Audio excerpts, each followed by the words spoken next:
Good morning and welcome.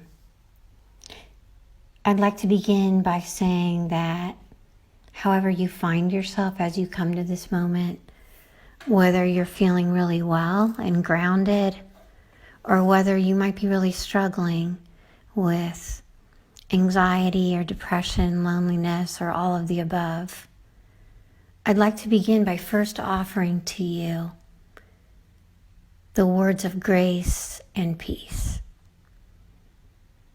Notice that grace always comes first in this pair. The grace that covers all of our failures, our mistakes, our human fragility, so that then with this grace we can experience peace. So in this moment, I just want to invite you to pause and take a minute to receive that grace into your spirit, that you may then rest in His peace.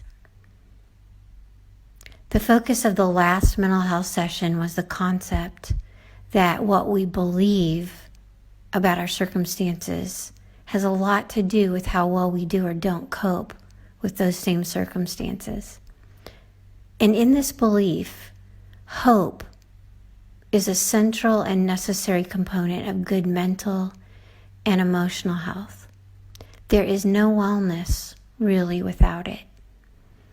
However, much like the word love, what hope means and how it's used in our English language and what I'm actually referring to as hope are often very different things. In our language, we most commonly use the word hope to mean wish.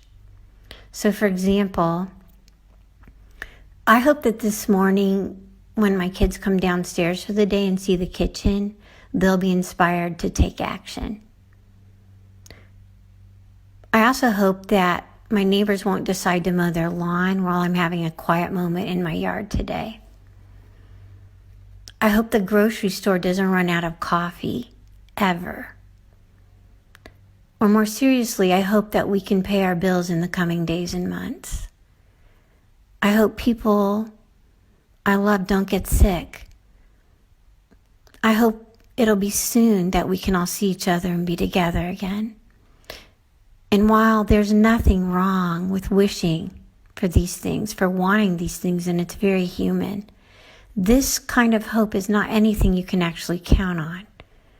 It isn't going to do anything for my mental health particularly. This kind of hope communicates a feeling of desire, but also deep uncertainty as to the outcome. The hope that brings life and healing and wholeness to both our minds and our hearts and even our bodies is the New Testament hope that Paul speaks of more than 80 times in his letters. This word means nearly the opposite of the way we tend to use it. It means life-shaping certainty, a life-shaping confidence, an unshakable trust. The source of this hope is not in an outcome, which is generally where we tend to place hope. It is in a person. It is in God and His presence. As easily as we tend to hope in an outcome, wish for it, a certain amount of money, job security, nothing bad happening to children, to family members, a return to normal life, or the healing of disease. A hope in an outcome is not something that will last. The source of our true hope, our unshakable trust, is Jesus. It's in a person. It's in the presence of God. It is in the presence of God in all things and to us at all times. Jesus said that not even a single sparrow falls to the ground without God. This kind of trust, His ever-abiding presence, the ever-abiding, ever-loving, ever-creating, eternal presence of God is the hope I'm talking about. Hebrews 6 says we have this hope as an anchor for our soul, firm and secure.